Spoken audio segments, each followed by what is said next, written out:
Did you know that a staggering 65% of pet owners groom their pets at home, while the rest rely on professional services? That's right, most of us are DIY groomers.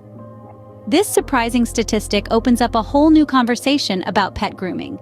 It's not just about making your pet look fabulous, it's about keeping them healthy and happy. Grooming is more than just a haircut. It's an integral part of pet care that includes brushing, nail trimming, ear cleaning, and more. Yet, a significant number of us choose to take matters into our own hands, and for a good reason. It's economical, convenient, and it strengthens the bond between you and your furry friend. But there's also a flip side to this coin. Home grooming, while cost-effective and convenient, may not always be the best option. Professional groomers are trained to handle various breeds and temperaments, and they are equipped with the right tools and knowledge to do the job correctly and safely. When we groom our pets at home, we may overlook subtle signs of skin conditions, ear infections, or even parasites, simply because we don't know what to look for. It's also not uncommon for pet owners to accidentally injure their pets while grooming, especially when it comes to tasks like nail trimming. Yet, despite these potential pitfalls, the majority of pet owners still choose to groom their pets at home. And that's not necessarily a bad thing. With proper knowledge and tools, home grooming can be a rewarding experience for both you and your pet. It's about striking the right balance between regular home grooming and occasional professional checkups. So, whether you're part of the 65% or considering to join in, understanding the importance and implications of pet grooming is crucial. Remember, grooming isn't just about maintaining your pet's appearance, it's about monitoring their health and well-being. So if you're part of the 65% or considering to join in, stick around as we dive into some useful pet grooming tips and tricks. Now, the first thing that comes to mind when we say pet grooming is brushing, and rightly so. Brushing forms the bedrock of grooming, and it's not just about achieving that glossy magazine cover look. It's about maintaining your pet's overall health and happiness. But not all brushes are created equal, and the choice depends on the type of your pet's coat. For pets with short, smooth coats, a bristle brush works wonders. It's gentle on the skin and effectively removes loose hair. If your pet has a short, dense fur, a slicker brush will be your best bet. It's designed to get deep into the coat and detangle any knots. If you're a proud owner of a long-haired beauty, a rake or a pin brush will be your go-to tool. These brushes are perfect for penetrating thick coats and removing tangles without causing any discomfort. But remember, the tool alone won't do the trick. The technique matters too. Always brush in the direction of hair growth and be gentle to avoid hurting your pet. Make this a relaxing experience for them. You could even make it a routine bonding time where you reward them with their favorite treat afterwards. And how often should you brush? Well, that depends on your pet's coat type. Short-haired pets typically need less frequent brushing, maybe once a week. But for long-haired pets, daily brushing might be necessary to prevent matting and tangling. Of course, seasonal changes can also affect your pet's grooming needs, so keep an eye out for any changes in their coat. One more thing, brushing isn't just about the fur. It's also an excellent time to check for any skin abnormalities like bumps, fleas, or rashes. Early detection can make a world of difference. Remember, brushing is more than just making your pet's fur look good. It's also a bonding time with your furry friend.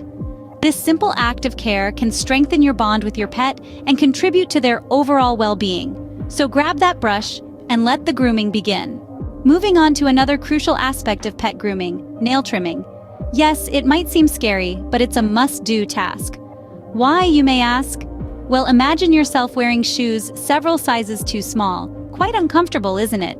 That's how your pet feels when their nails are too long. Overgrown nails can cause discomfort, pain, and even affect their ability to walk properly. In severe cases, it can lead to nail bed infections or ingrown nails. So, for the sake of your pet's health and happiness, regular nail trimming is essential. Now, how do you go about it? The key is to make it a positive experience for your pet. Start by getting them used to having their paws touched. This might take some time, but it's an important step. Once they're comfortable, you can introduce the nail trimmer. Always remember to take it slow. Quick movements might startle your pet and make the process more difficult. When trimming, aim to cut just the tip of the nail, avoiding the quick. The quick is the sensitive part of the nail where the nerves and blood vessels are. If you accidentally cut into the quick, it might cause your pet pain and bleed.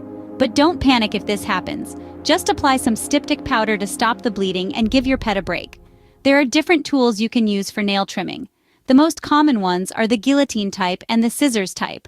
The guillotine type has a hole where you insert the nail and a blade that cuts it when you squeeze the handles. The scissors type, on the other hand, works just like a pair of scissors. It's a matter of preference, really. Try both and see which one you and your pet are most comfortable with. With patience and the right tools, nail trimming can become an easy part of your pet's grooming routine.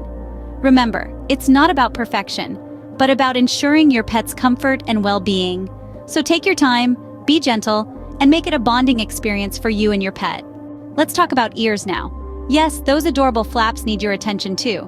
Ear hygiene is as crucial to our pets as it is to us. Regular ear cleaning for our furry friends can prevent a host of problems down the line, such as ear infections, ear mites, or even hearing loss. This is particularly important for breeds with long, floppy ears that are more prone to these issues. When it comes to cleaning your pet's ears, remember to be gentle and cautious. The inside of an ear is a sensitive area, and we don't want to cause discomfort or worse, harm to our pets. So, how do we go about this? Start by getting a pet-specific ear cleaning solution. These are specifically formulated to be gentle on your pet's ears and can be found at pet stores or your local vet's office. To use it, simply fill your pet's ear with the solution, then massage the base of the ear gently. This helps to break up any debris inside. After a few minutes, let your pet shake their head. This helps to bring that loosened debris to the surface. Now here's where it gets a little tricky. You may be tempted to reach for a cotton swab to clean out the ear, but resist that urge. Cotton swabs can push debris further down the ear canal and possibly cause damage. Instead, use a clean, soft cloth or gauze to wipe the inside of the ear. Remember, we only clean what we can see. If you suspect there's a deeper issue, it's time to consult a vet. Consistency is key here. Depending on your pet's breed, lifestyle, and health, ear cleaning might be a weekly or monthly task. But no matter the frequency, keeping those ears clean is a non-negotiable part of pet care. Clean ears mean a happy, itch-free pet, so don't skip this step in your grooming routine. And remember, when in doubt, always consult a professional. Your pet's comfort and health are worth it. So, we've covered the basics of pet grooming. Now it's your turn to give it a try. You might be surprised, but grooming isn't just for the show dogs and cats of the world. No, even your beloved Fido or Whiskers can benefit from a good grooming session. In fact, the act of grooming can strengthen the bond between you and your furry friend. It's a moment of trust and care, a moment they'll come to relish.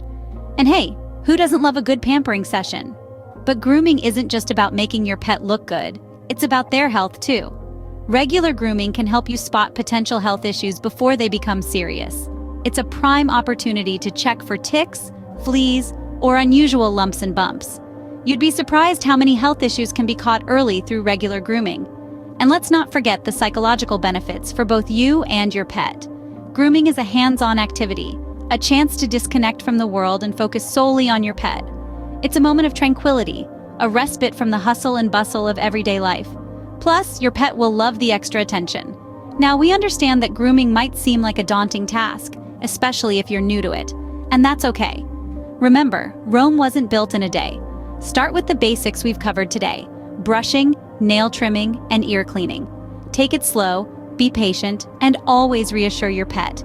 They might be nervous too, and if you're ever unsure, don't hesitate to seek professional help. There's no shame in admitting you need a little guidance. After all, we're all here because we want what's best for our pets. So why not give it a go? You've got the knowledge, you've got the tools, and you've got a pet that would love a little pampering. Remember, grooming is not just about maintaining your pet's appearance. It's also about their health and happiness. So grab that brush and start grooming.